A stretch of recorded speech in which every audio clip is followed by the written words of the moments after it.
Good morning! Happy Saturday sa ating lahat. So for today's video ay maghahanap ako ng alak. Papunta pa lang ako sa kalsada guys. Doon sa may grocery para manguha ng alak kasi yun yung hinahanap nila dito sa amin.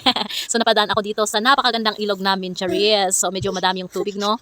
At alam nyo guys, dito sa ilog na to, dito ako natutong lumangoy, promise. At ayan na nga po guys, pauwi na po ako. Dala ko na yung 2x2. So dahil hindi ko kayang buhatin paakyat sa bahay namin, nag-tramline na lang po ako para mabilisan ang pag-uwi. At tignan ba naman ninyo guys kung gaano kaganda yung lugar namin. Yun nga lang po, hindi ako masyadong marunong kumuha ng magandang anggulo. Tapos natatakot din lang ako baka mahulog yung CP ko sa baba at wala tayong pambili ng bago ganun. So nakauwi na nga pala ako guys at naiuwi ko na itong subay.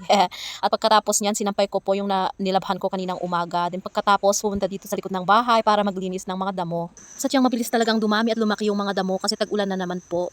At sa totoo lang naman talaga guys ay nilinis ko ito last month, pero tignan ba naman ninyo parang hindi ito nalinisan ng ilang buwan. So habang naglilinis na realize ko, naisip ko buti pa yung gawaing bahay, padami ng padami pero yung pera paubos ng paubos hanggang maging zero, ganon.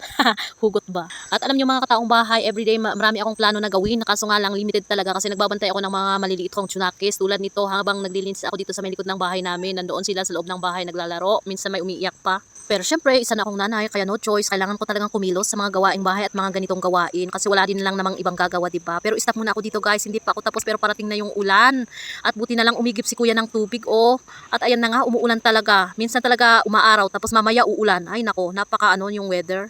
Napaka-moody ba naman yung weather? At ayan na nga po, medyo huminto ulit yung ulan. So naisipan ko na linisin yung mga binunutong damo doon sa taas.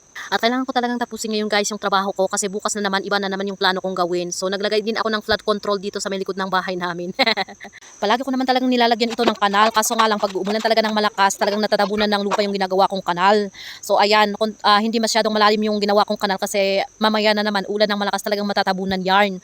So pag talaga wala kaming kanal, dumadami yung tubig sa harap ng bahay namin. Para bang yung tipong may ilog kami ganon, ilog na walang isda tapos mamaya matutuyo ulit ganon. At dahil po mabato yung bandang ito, dito ko tinambak yung mga lupa na kinuha ko sa may likod ng bahay namin para tamnan ko ng kamote. At ito, tignan nyo guys, yung accomplishment ko ngayon, yung maliit na flood control namin.